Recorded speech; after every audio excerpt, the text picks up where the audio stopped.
लेकिन मेरा इसमें कहना होगा कि जो रटा रटाया उत्तर है वही दिया जा रहा है। सहरसा में बंगाली बाजार रोड ओवर ब्रिज का निर्माण कार्य के लिए सबसे पहले 2020 में श्रद्धेय दिग्विजय सिंह ने उसका शिलान्यास किया था। उसके बाद 2005 में आदरणीय लालू जी ने शिलान्यास किया और उसके बाद 2014 में आदरणीय अधीर रंजन चौधरी जी ने शिलान्यास किया। तो ये वर्ष 2000 से लेकर के आज तक ये निविदा प्रक्रिया में ही है। ये पुल निर्माण निगम इसको भ्रामक रूप से इसके निर्माण में कोई रुचि नहीं ले रही है। अब ये कह रही है कि मामला कोर्ट में है। कोर्ट से कोई भी स्थगन की बात नहीं हुई है। कोर्ट ने कोई भी स्टे ऑर्डर नहीं दिया है। जब इनकी निविदा प्रक्रिया में आ गई थी उसके बाद कोर्ट में मामला गया है, वो तो फिर इसको रोकने का कोई प्रश्न और औचित्य नहीं बनता है। और मैं ऑफ द रिकॉर्ड मतलब मुझे जो जानकारी मिली है सूत्रों के अनुसार, ये पुल निर्माण के इंजीनियर, ये पुल निर्माण निगम के जो वकील वगैरह हैं वो कोर्ट में परस्यू भी ठीक से नहीं कर पा रहे हैं और महोदय के संज्ञान में भी है। तो आखिर पुल निर्माण निगम और विभाग इसमें क्यों इतनी रुचि नहीं दिखा रही है, इसके पीछे कारण क्या है? और हमको लगता है 10 से 15 लाख की आबादी ये बरसों से परेशान है और हम लोग तो सर एक पूरी जनरेशन जवान हो गई है। हमारा बेटा हाई स्कूल में वो भी कहता है कि पापा आप पॉलिटिक्स करते हो और एक पुल नहीं बनवा सकते। ये सहरसा के लिए बड़ा कोर का विषय है। माननीय मंत्री,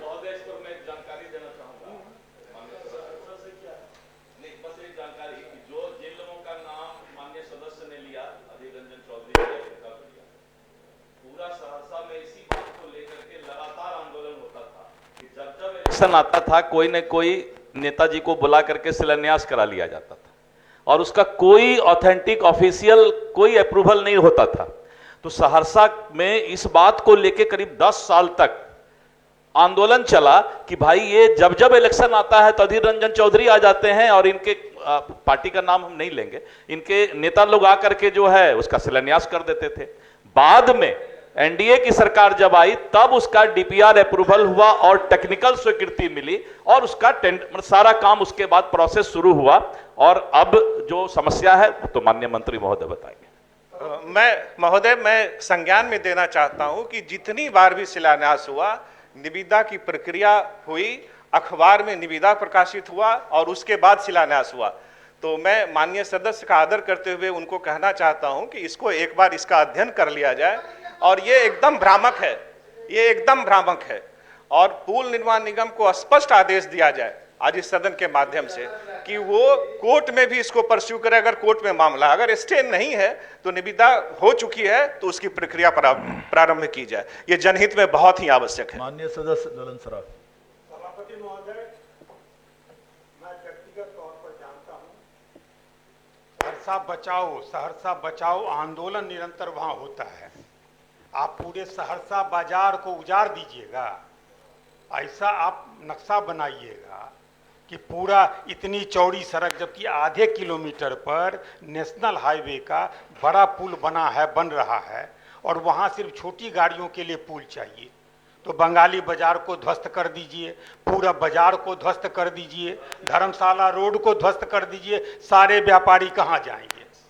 तो इस तरह का जो बना है तो आंदोलनकारी हाई कोर्ट में गए हुए हैं। तो जनप्रतिनिधियों को संवेदनशील होना चाहिए ताकि वहाँ के व्यापारी रोजगार कर सकें, व्यापार कर सकें। इसलिए वहाँ सहरसा बचाओ आंदोलन लगातार चलता रहता है। सर, मैं श्रीमान के संज्ञान में देना चाहता हूं कि मात्र 120 दुकान चिन्हित हैं और माननीय सदस्य से भी मेरा आग्रह होगा कि इसका अध्ययन कर लिया जाए। और जिस व्यापार को बचाने की बात कर रहे हैं वो व्यापारी हमारे भी हैं, वो हमारे भाई हैं, हमारे सगे हैं अपने, हम भी उनको बचाना चाहते हैं। राजापुर में जो पुल का निर्माण हुआ फ्लाईओवर का, तो क्या सारे व्यापारी उजड़ गए? श्रीमान से मेरा आग्रह होगा कि व्यापक जनहित में अगर उस पुल की चौड़ाई कुछ कम करनी पड़े तो वह कम की जाए। और श्रीमान के संज्ञान में एक बात मैं और देना चाहता हूं कि 3 मैन कमेटी, रेलवे की कमेटी के लोग थे, बिहार सरकार के लोग थे, सारी कमेटियों ने एक साथ म्यूचुअल अंडरस्टैंडिंग बैठ करके इस पर चर्चा की और उसके बाद यह निर्णय हुआ कि यही अलाइनमेंट सही है। तो जब सरकार के लोग और रेलवे के लोग जब एक सहमति में आ गए हैं तो फिर ये व्यापारी बचाओ, ये करो, ये तो हमको लगता है ये भ्रामक और गुमराह किया जा रहा है कि व्यापारियों को बचाने की ये पॉलिटिक्स की जा रही है। 120 दुकान चिन्हित है और 90 करोड़ से ज्यादा की राशि उनके रिहैबिलिटेशन के लिए रखा हुआ है। तो फिर बात इसमें तो हमें लगता है कि ये डेवलपमेंट को कुंद करने की कोशिश है। माननीय सभापति महोदय, वस्तु स्थिति यह है कि प्रश्नगत स्थल पर पुल निर्माण का पूर्ण निविदा संख्या 610 दिनांक 27/7/2023 आमंत्रित किया गया। सहरसा के मुख्य बाजार में भू अर्जन के कारण शंभू प्रसाद गुप्ता बनाम बिहार सरकार द्वारा माननीय उच्च न्यायालय पटना में विचाराधीन है। इनको अगर जो जरूरत है तो हम CWJC नंबर 4961/2022 एवं MIC नंबर 2175/2023 जानकारी ले लें। थोड़ा विशेष जानकारी भी वहाँ से भी प्राप्त होगा कोर्ट से। माननीय उच्च न्यायालय के आदेश के प्रत्याशा में निविदा की तिथि दिनांक 2/4/2024 तक बढ़ाई गई है। सरकार सजग है, लेकिन जनता की भावनाओं का सम्मान और माननीय न्यायालय का सम्मान सरकार करती है।